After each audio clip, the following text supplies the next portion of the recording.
Celia Gámez, la soberana indiscutible de la revista musical que llegó a dominar España entera con el simple movimiento de sus caderas y que resguardó una fortuna incalculable en las cuentas secretas de la banca suiza, ocultaba tras su fachada de gloria imperial una trama de traiciones, vicios y ruina que hoy vamos a desgranar sin ninguna piedad.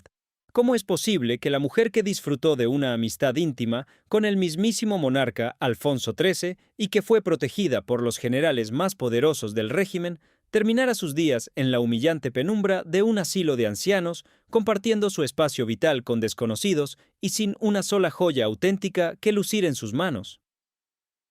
Hoy revelaremos la verdad oculta sobre su matrimonio con aquel médico que se transformó en un calvario de secretos de alcoba y decepciones, la catástrofe financiera provocada por su dependencia enfermiza al tapete verde de los casinos europeos y esos hábitos destructivos que devoraron su vitalidad y su patrimonio mientras el público seguía vitoreando su nombre.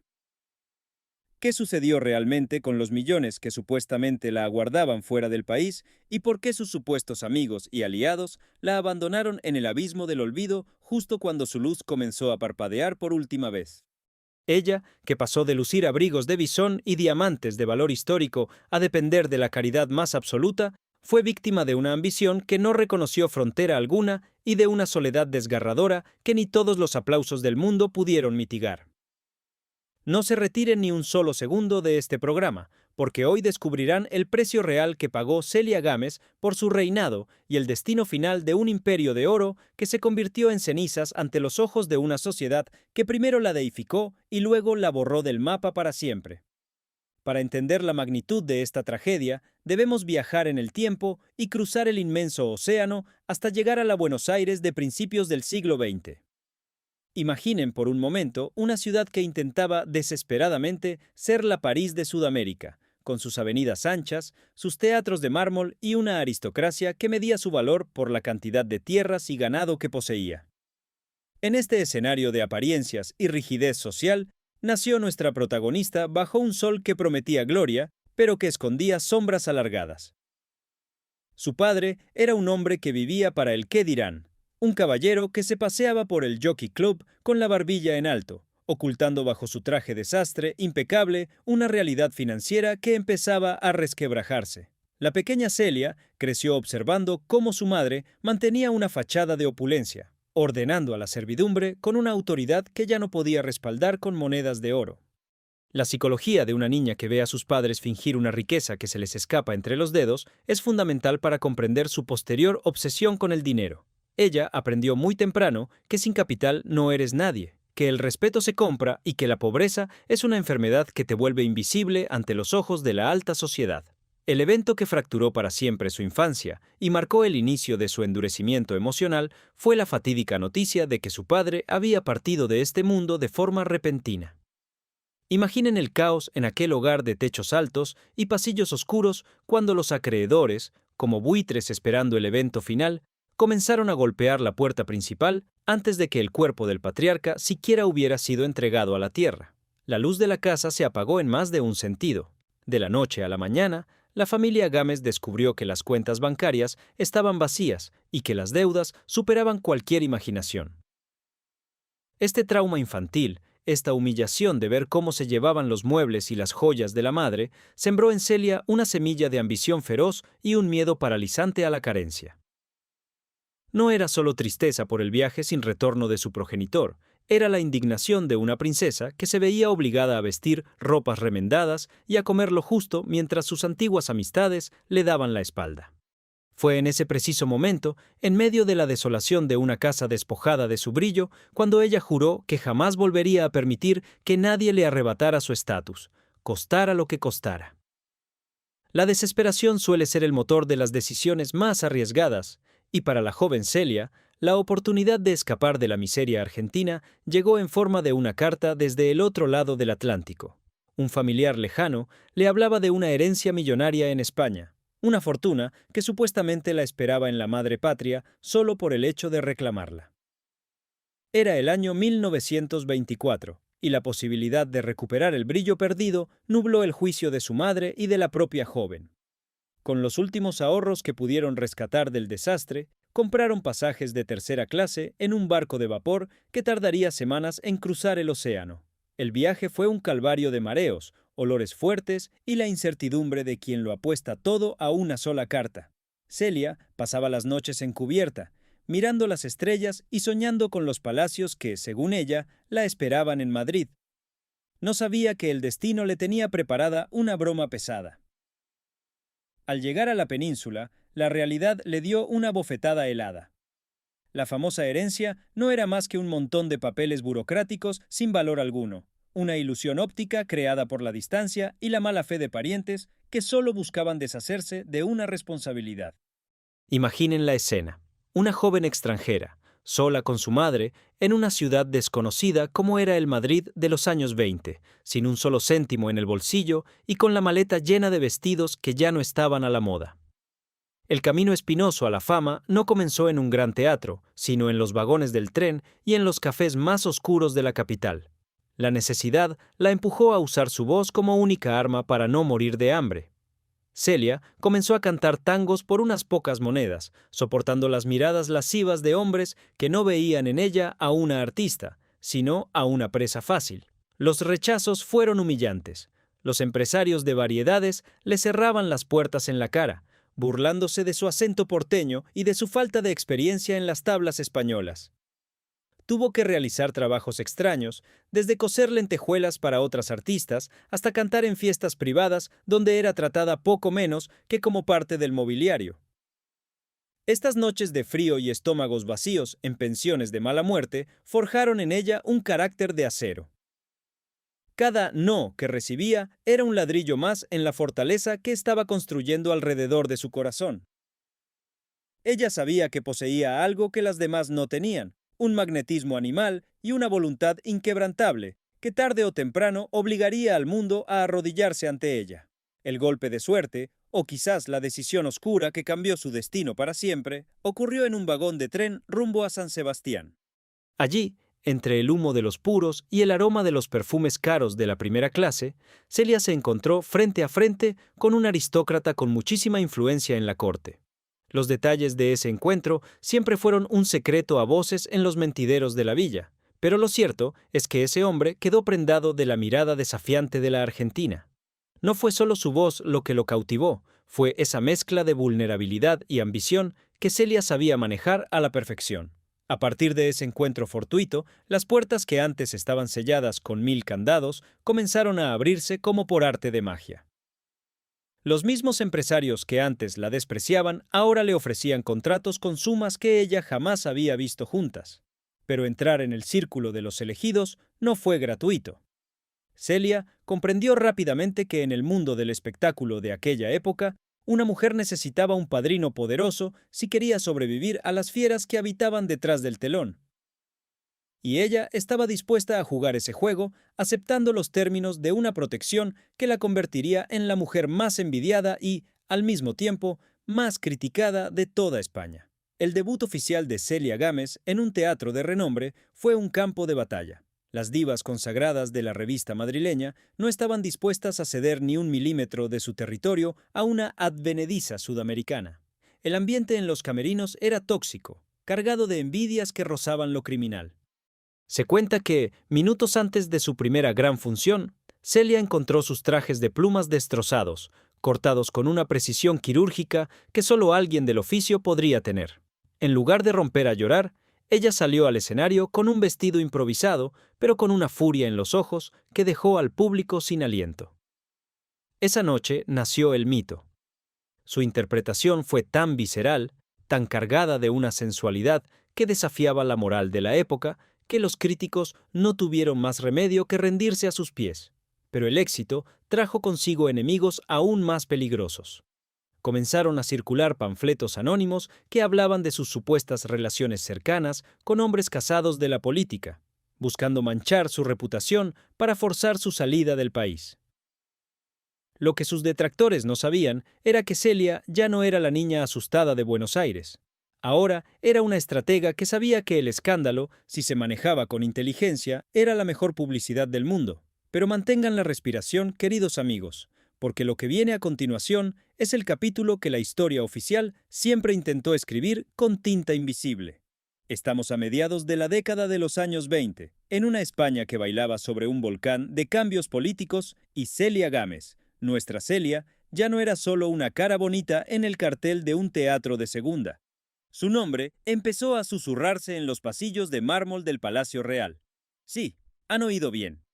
La relación cercana, más escandalosa de la época, estaba a punto de estallar. Se decía que el mismísimo rey Alfonso XIII, un hombre conocido por su debilidad ante el talento y la belleza exótica, había quedado prendado de la Argentina. Imaginen la atmósfera. Madrid a medianoche, coches de gran lujo estacionados en calles discretas y una joven artista que de pronto lucía joyas que ninguna nómina de teatro podría pagar. Se comentaba que las cajas de seguridad de los hoteles más caros de la ciudad empezaban a llenarse con collares de perlas naturales y broches de diamantes que, según las malas lenguas, pertenecían al joyero histórico de la corona. La psicología de Celia en este momento es fascinante. Ella no se sentía una mujer utilizada, se sentía una mujer poderosa. Había pasado de no tener nada a tener el oído del hombre más influyente del país. Cada vez que ella salía a escena, el público buscaba con la mirada en los palcos privados, esperando confirmar lo que todos daban por hecho. El impacto social fue brutal.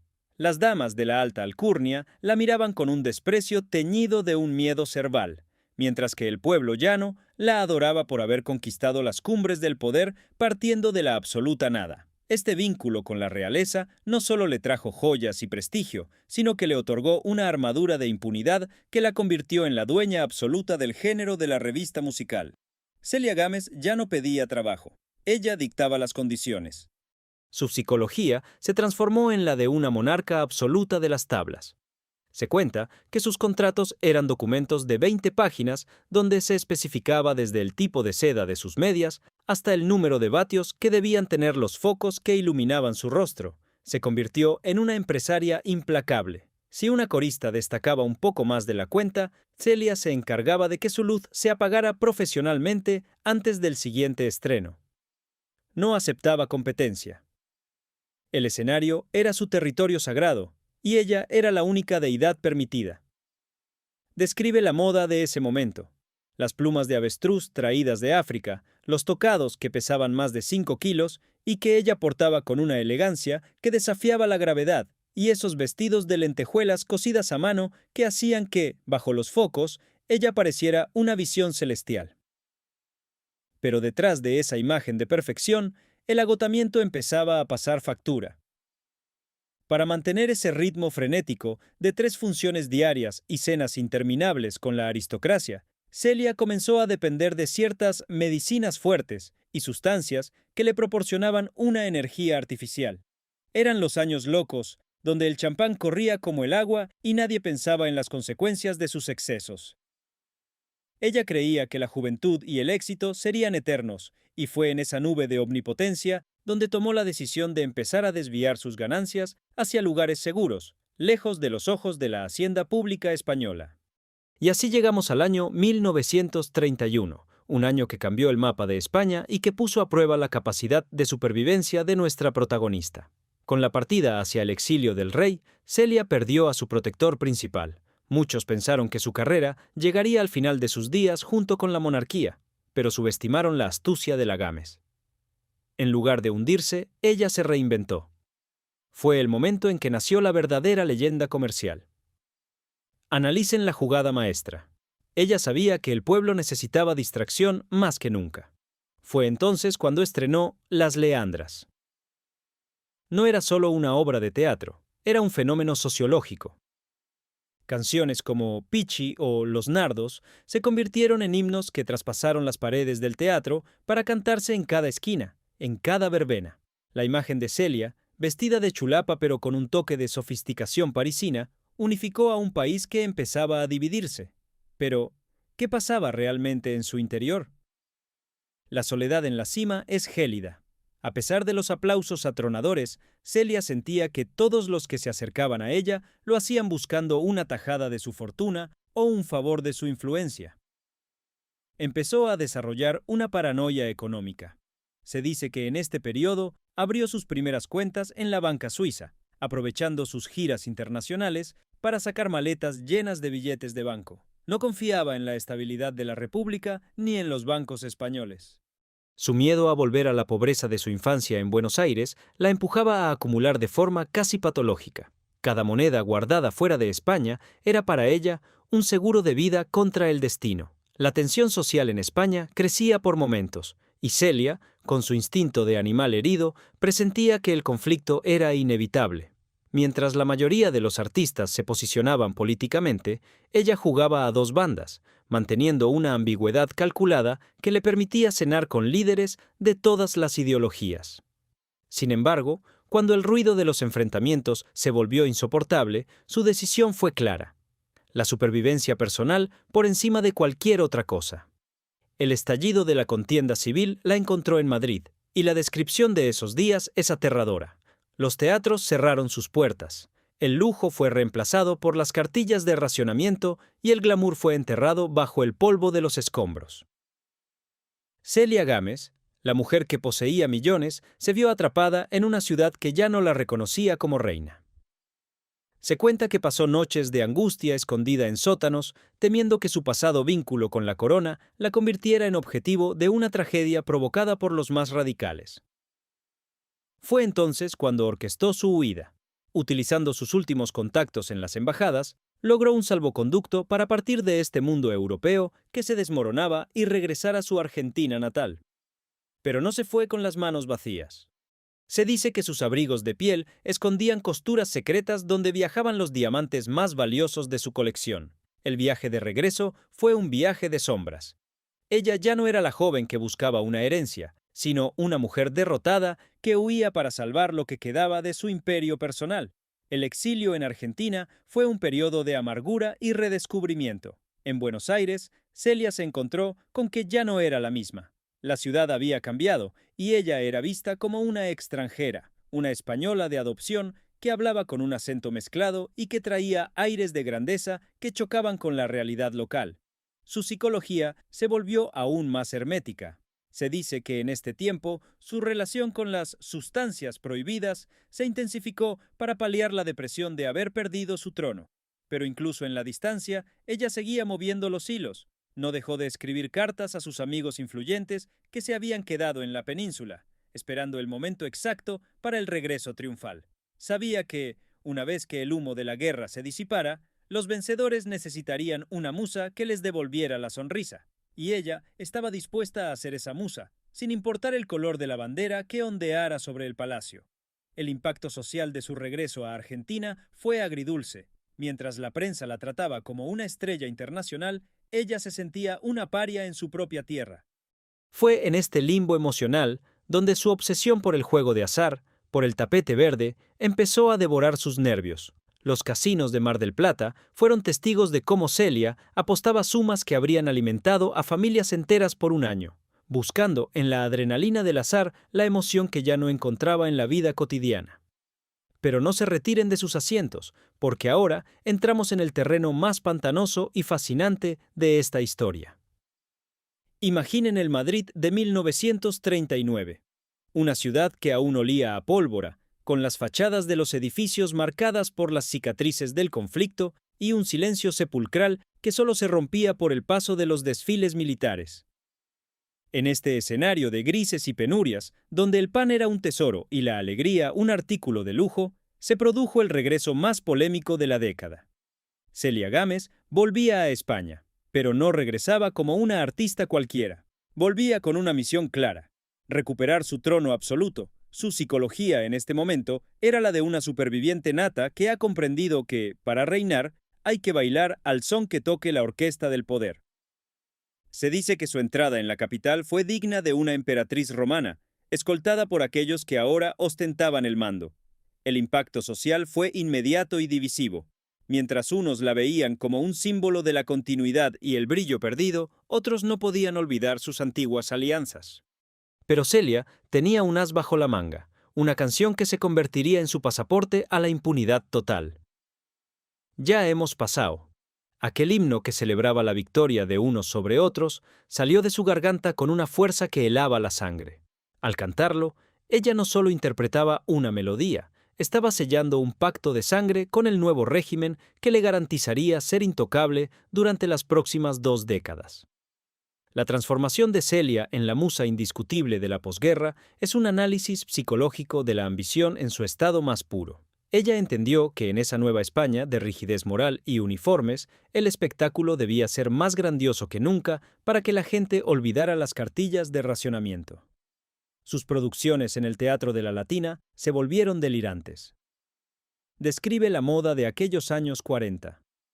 Los hombros marcados, las cinturas de avispa y esos turbantes de seda que ella puso de moda para ocultar, quizás, las ojeras de sus noches de insomnio. Celia se rodeó de una corte de generales y altos cargos que la visitaban en su camerino, un lugar que se convirtió en el verdadero centro de poder de Madrid.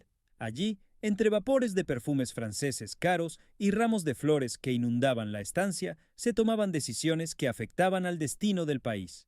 Se hablaba de amistades íntimas, con los hombres más temidos y respetados, hombres que caían rendidos ante su carisma porteño y su capacidad para hacerlos sentir como reyes por unas horas. Esta protección le otorgó privilegios que ningún otro mortal poseía. Desde gasolina para sus coches de gran lujo hasta acceso a productos importados que no existían en las tiendas. Pero este poder tenía un precio oculto, la desconexión total con el sufrimiento del pueblo. Celia vivía en una burbuja de oro y armiño, convencida de que su luz jamás se apagaría porque tenía al mismísimo Estado como su guardaespaldas personal. Y es aquí donde debemos hablar de los millones, de esa fortuna legendaria que hoy sigue provocando susurros de incredulidad. Celia Gámez no solo ganaba dinero, ella era una industria en sí misma.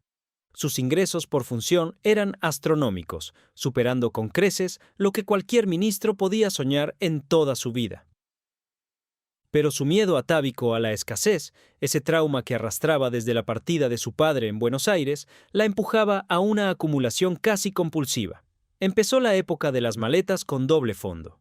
Se dice que cada vez que Celia viajaba al extranjero, supuestamente para comprar vestuario o descansar en balnearios de lujo, cruzaba la frontera con cantidades ingentes de dinero en efectivo. Su destino preferido era Suiza, ese paraíso de cajas fuertes y secretos inconfesables. Imaginen a la gran diva, oculta tras unas gafas de sol oscuras y un abrigo de piel de bisón, entrando en las oficinas de mármol de los bancos de Zúrich para depositar el fruto de sus éxitos. No confiaba en nadie, ni siquiera en sus colaboradores más cercanos. Ella misma gestionaba sus cuentas secretas, alimentando un tesoro que crecía al mismo ritmo que su soledad. Analicen la psicología de este comportamiento. Para Celia, cada millón en Suiza era un muro más alto entre ella y la posibilidad de volver a ser una niña hambrienta. El dinero no era para gastarlo, era para poseerlo, para sentir que era la dueña de su propia seguridad en un mundo que ya le había fallado una vez. Sin embargo, el destino tiene formas muy retorcidas de cobrarse las deudas, y para nuestra protagonista, el veneno entró en su vida de forma sutil y seductora, a través del tapete verde. El juego de azar se convirtió en su hábito más destructivo, una dependencia emocional que llenaba los huecos de una vida privada, que, a pesar de los lujos, estaba vacía de afectos reales. Las noches de casino en Estoril o en San Sebastián se volvieron su verdadera razón de ser fuera del escenario. Celia no jugaba para ganar, jugaba para sentir el vértigo, para experimentar la adrenalina de perderlo todo y recuperarlo en un solo giro de la ruleta. Describe la atmósfera de esos templos del azar, el humo denso de los cigarrillos, el tintineo de las fichas de nácar y el silencio tenso de los jugadores que veían cómo la Gámez apostaba fortunas enteras sin pestañear. Se cuenta que en una sola noche de mala suerte en Biarritz pudo llegar a perder lo equivalente a los beneficios de toda una temporada teatral. Sus asesores financieros le imploraban que se detuviera, que el agujero en su patrimonio empezaba a ser preocupante, pero ella los despedía con un gesto de desprecio. «El dinero es mío y lo quemo como quiero», solía decir. Esa arrogancia era el primer síntoma de una ruina que, aunque todavía invisible para el público, empezaba a carcomer los cimientos de su imperio suizo. Mientras Celia se hundía en su obsesión por el juego, el mundo exterior seguía girando, y una nueva generación de artistas empezaba a asomar la cabeza. El impacto social de este cambio fue brutal para su ego.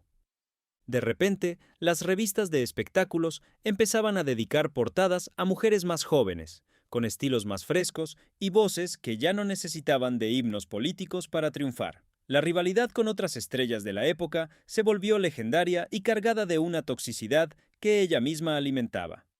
Celia no permitía que nadie le hiciera sombra. Se dice que utilizaba su influencia con la censura para recortar escenas de otras actrices o para que las críticas de sus competidoras fueran deliberadamente mediocres. Su psicología se volvió defensiva y paranoica. Veía conspiraciones en cada esquina y traiciones en cada sonrisa de sus coristas. Esta lucha constante por mantener el primer puesto la llevó a un agotamiento físico que intentaba ocultar con capas de maquillaje cada vez más densas y con un vestuario que rozaba lo ridículo por su exceso de pomposidad. Estaba atrapada en su propio personaje, obligada a ser la Celia Gámez de 1930 sin darse cuenta de que el calendario ya marcaba los años 50 y que el público, poco a poco, empezaba a cansarse de las mismas plumas y los mismos desplantes de diva. Y fue precisamente en este momento de vulnerabilidad cuando tomó la decisión que marcaría el inicio del fin de su estabilidad emocional: su matrimonio. El anuncio de su enlace con un médico fue la noticia del año, pero detrás de las fotos de la boda deslumbrante, con miles de personas agolpadas en las calles de Madrid, se escondía un misterio que todavía hoy nos hiela la sangre.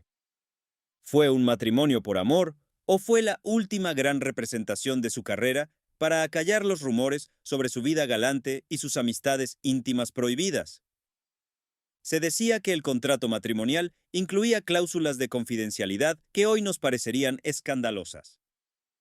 El impacto en la opinión pública fue masivo. Celia buscaba la respetabilidad de una mujer casada en una sociedad que la empezaba a juzgar por sus excesos, pero la alcoba matrimonial se convirtió en un campo de batalla de frialdad y secretos. Su esposo, un hombre que se vio sobrepasado por la magnitud del mito, pronto descubrió que no se había casado con una mujer, sino con una empresa en crisis y con una adicción al juego que no tenía fin.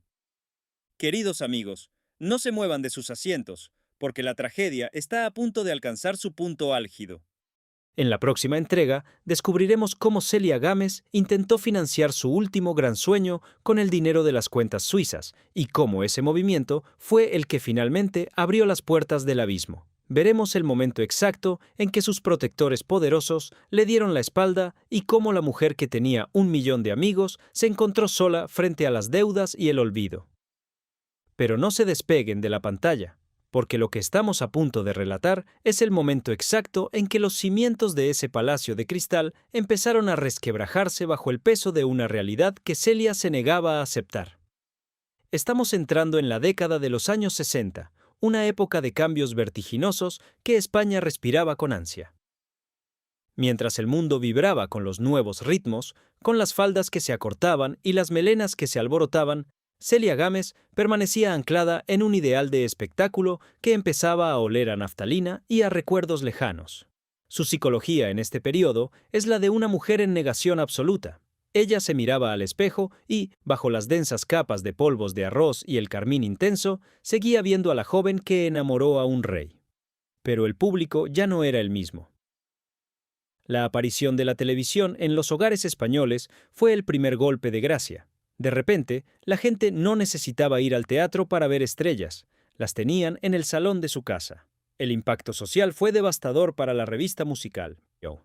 Los jóvenes preferían el pop y el cine, y veían en las plumas de Celia un vestigio de un pasado que querían dejar atrás. Ella, sin embargo, en lugar de adaptarse, decidió redoblar la apuesta, convencida de que su brillo era tan intenso que podría detener el tiempo. Imaginen la soberbia de quien se cree divina e inmortal. Celia Gámez, viendo que los empresarios ya no se peleaban por ella, tomó la decisión más arriesgada de su trayectoria. Se convirtió en su propia productora. Fue un movimiento desesperado, nacido de un ego que no conocía límites.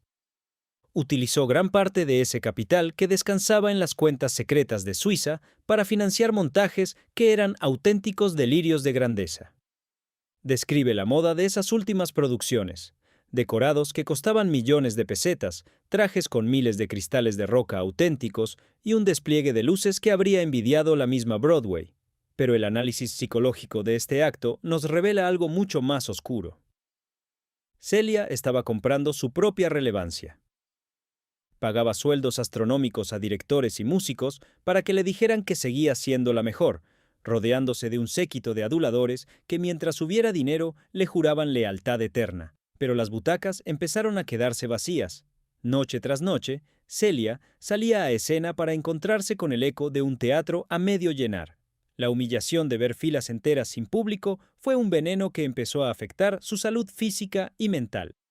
Para soportar el dolor de no ser deseada, recurrió con mayor frecuencia a esas sustancias prohibidas que le daban una falsa sensación de euforia, llevándola a un estado de irritabilidad donde despedía a sus colaboradores por el más mínimo error. Y entonces, el silencio de los teléfonos se convirtió en una tortura diaria. Aquellos hombres poderosos, los generales que antes le enviaban escoltas y los aristócratas que le besaban la mano, empezaron a ignorar sus llamadas. La España del desarrollo, la que buscaba entrar en la modernidad europea, veía en Celia Gámez una presencia incómoda, un recordatorio de tiempos oscuros que era mejor olvidar. El impacto social de este vacío fue como una sentencia de exilio en vida.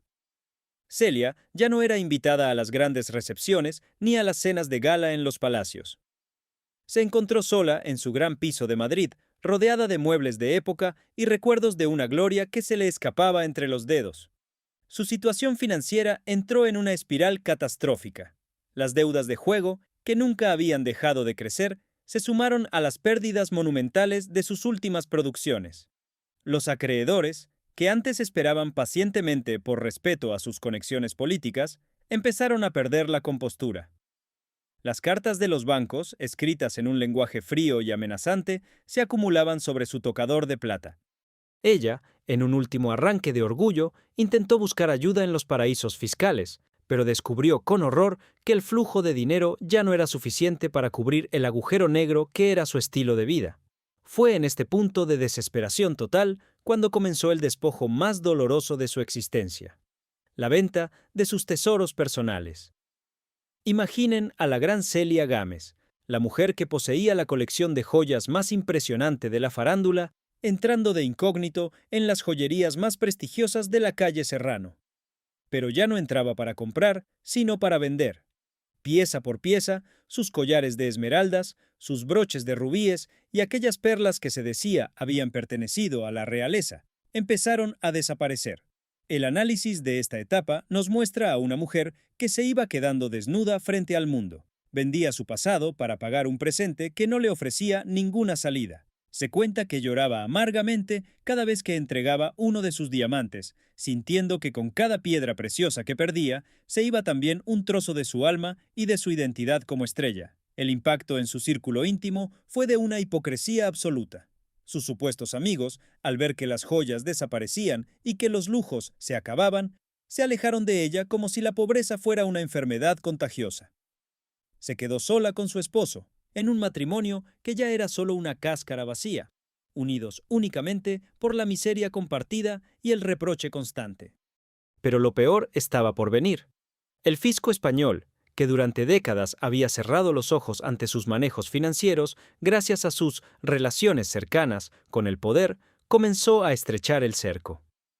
Con el cambio de los aires políticos y la pérdida de sus protectores, Celia se convirtió en un objetivo fácil. Las inspecciones fueron implacables. Se hablaba de multas multimillonarias y de la posibilidad de que sus cuentas en el extranjero fueran intervenidas. El pánico se apoderó de ella. La mujer que había reinado en los escenarios ahora temía que la policía tocara a su puerta en cualquier momento.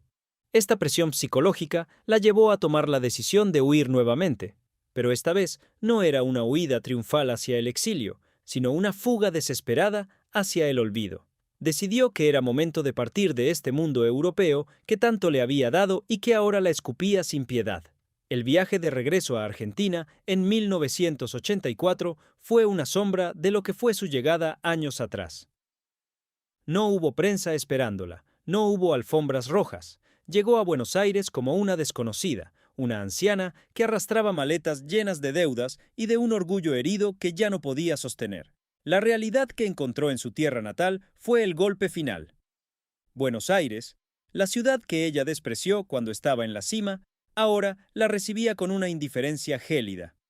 Sus familiares, aquellos que esperaban que la tía rica regresara con las manos llenas de oro de España, se encontraron con una mujer arruinada que necesitaba cuidados y atención. El impacto social fue casi inexistente. Para las nuevas generaciones argentinas, Celia Gámez no era nadie.